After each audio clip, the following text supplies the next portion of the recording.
Halo teman-teman semua, kembali di channel saya. Di kesempatan kali ini saya mau menjelaskan program sederhana buatan saya menggunakan algoritma insertion sort menggunakan Dev C++. Dan saya ini mahasiswa baru dari Universitas Juanda, Fakultas Ilmu Komputer, kelas karyawan. Dan sebelumnya yang kita ketahui bahwasanya untuk membuat satu rangkaian kode kita membuat pseudocode, dan saya sudah menyimpannya di teks buatan saya yang sudah disimpan dari file sebelumnya. Ini adalah pseudocode dari kode yang nanti akan saya pakai di Dev C++ milik saya.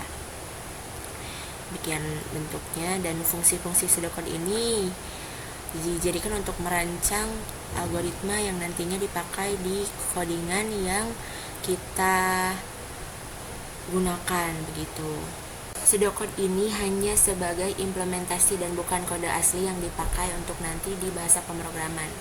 Mungkin langsung saja kita buka Dev C++ yang telah diinstal. Pertama, dalam line pertama kita masukkan fungsi include dengan mengisikan include iostream.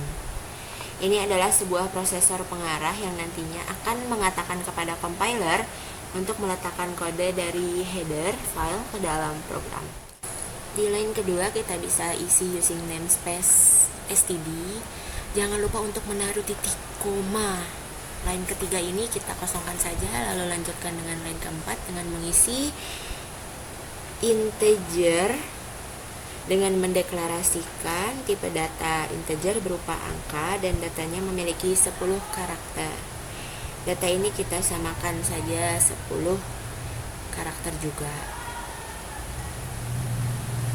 Mendeklarasikan tipe data integer ini bisa kita pakai suku n ya. Di sini kita menggunakan n. Jadi kalau misalkan kalian teman-teman ingin mengganti A atau B, maka itu menjadi hak pemakai. Di line ketujuh, sini saya menggunakan nama judul fungsi insertion sort, lalu buka kurung kurawal, dipakai untuk menyatakan blok eksekusi program. Jadi eksekusi program akan dijalankan di bagian dalam kurung kurawal ini. Ketik data integer lagi untuk angka, lalu deklarasikan kembali karakter-karakternya yang Anda butuhkan seperti ini. Kalau teman-teman menuliskan fungsi for, gunanya ini untuk menyatakan perulangan atau looping. For termasuk dalam perulangan counted loop atau dapat dihitung dalam looping ini, dan kita akan ada beberapa kondisi seperti ini. Kondisinya i, lalu itu artinya hitungannya akan diambil dari 1, kemudian i kurang dari n. Gitu, teman-teman. Hitungannya akan sampai sesuai dengan n. Oh iya teman-teman, I++ ini dinamakan post increment. Ini berguna untuk setelah perulangan I dan akan bertambah 1. Jadi seperti itu kondisi for yang ada di dalam sini. Kita lanjutkan dengan pengisian data I. Jangan lupa untuk titik koma di belakang ya. Karena jika tidak ada titik koma, maka akan dipastikan program error. Lalu kita tambahkan while. Sama dengan for, digunakan sebagai perulangan, namun while lebih ke penjumlahan loopnya. Tidak dapat dihitung atau uncounted loop. Berbeda ya dengan count loop yang tadi. While akan berhenti jika terpenuhi syaratnya. Data J akan ditambah 1, akan diberikan nilai J, titik koma atau J.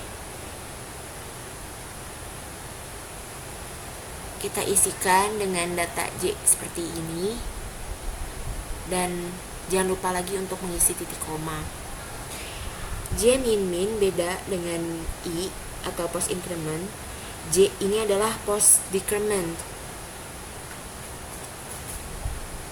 Jadi J akan dikurangi dengan 1, hanya beda operator matematikanya saja. Data J plus I diberi dengan nilai item. Lalu deklarasi lagi dengan judul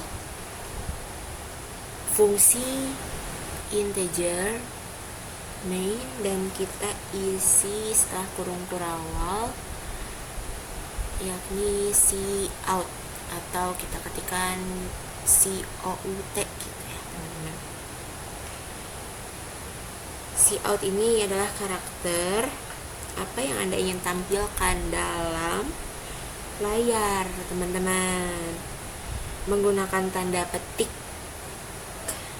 yang dua ya teman-teman. Diisikan dalam tanda petik tersebut sesuai kebutuhan yang ingin dipakai. Lalu kita isi in ini juga untuk berguna memasukkan data. In minta kepada user untuk memasukkan jumlah data terlebih dahulu yang diinginkan. Lalu kita ketikkan lagi cout dengan inline.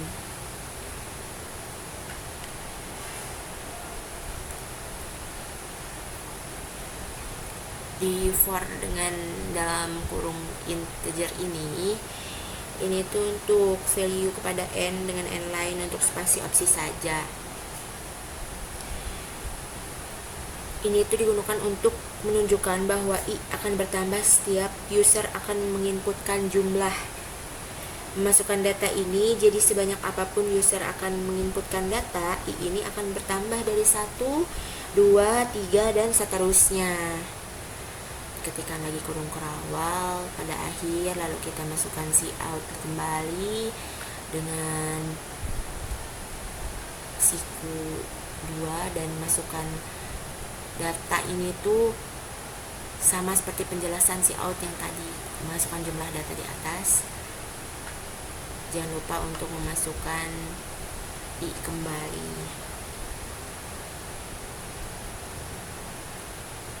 Ini sudah mulai mencapai dari coding yang terakhir untuk penutupnya ya teman-teman.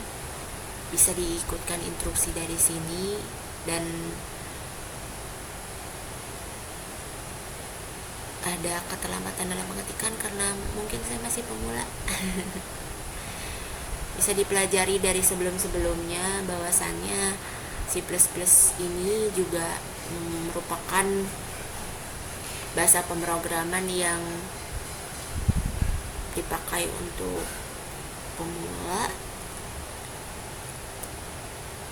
namun tidak untuk pemula juga.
Kita sudah berada di penghujung codingan program dari kita, dan terakhir kita masukkan return 0. Ini berfungsi untuk menyatakan bahwa hasil output yang kita eksekusi fungsinya adalah 0. Lalu kita run program yang sudah kita buat, dan beginilah hasilnya. Tidak ada error, dan masukkan fungsi yang sesuai kita ingin lakukan ya, dengan mengisi angka-angka, dan nantinya akan disusun langsung oleh program. Ini artinya tidak ada error dalam codingan dan berhasil. Sekian.